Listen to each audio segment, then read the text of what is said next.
Steps are the parts of a workflow that a person completes. They can be assigned to specific people and contain different content like form fields or tasks. Let's take a look at the first step we created in the previous video. It's called Submit Request. This workflow is going to represent a process that the managers at our company use to start the hiring process for their team. When you click on a step, it opens a side panel with all the settings for that step. Let's go through these one at a time. First is access. If we click on it, you'll see that you can choose for a step to have internal-only access or public access. Let's keep this step as internal because we don't need someone outside of our company to complete it. I'll show you how public access works in a future video. Next is assignments. Assignments are optional and allow you to add one or more people that will be assigned to the step. When you choose the Change button for the assignees, you'll notice that you can choose from a list of specific people or from more dynamic options like job title or someone who had completed a previous step. For this step, let's add the initiator as the only assignee. The initiator is the person who starts a job using the workflow. Let's go back to the steps detail screen and take a look at the content panel.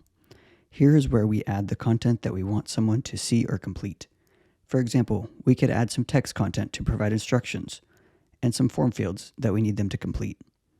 To add content, you simply click Add Content and choose the type of content you want to add.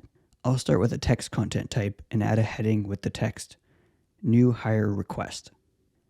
Next, we'll choose to add a form, which will slide open the form builder and we can drag and drop fields where we want them. You can add fields that already exist in your account or create new ones. I'll go ahead and pause while I add several fields needed for this form. Okay, those fields are added.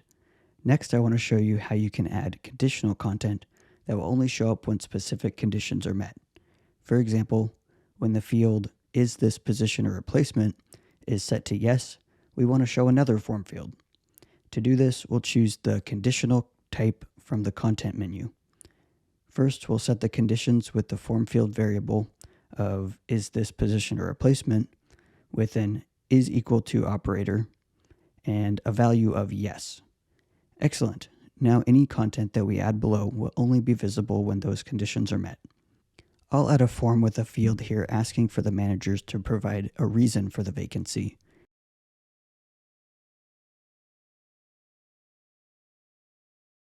That should be all the content that we need for the first step.